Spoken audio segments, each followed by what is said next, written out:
Beth, the guys have touched on lots of challenges that these retailers are facing, whether it's acquisition versus retention or the sort of changing climates across different sort of geographies. What are the biggest fulfillments and customs challenges that retailers might face if they are successful in these markets and then they want to scale?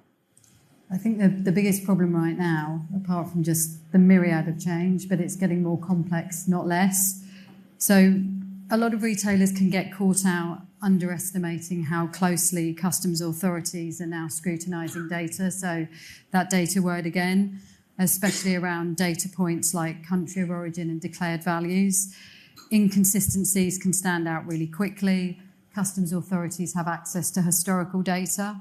So the importance of accurate data, data compliance, and understanding the nuances and requirements by individual market, and really importantly, where the liability sits is critical.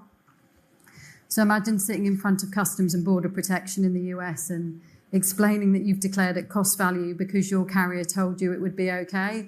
And there are a lot of carriers that were telling people that would be okay, but that's not going to wash. So CBP in that example will hold the retailer liable for any under or misdeclarations, and the fines can be hefty.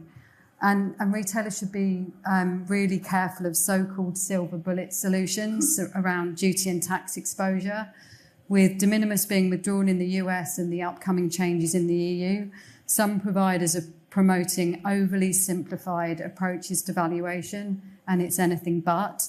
So there's very limited circumstances where alternative valuation models are compliant, and getting those structures right requires specialist expertise, especially as what's compliant for one market might not be compliant for another. The same with for the US and the EU, they are not the same at all.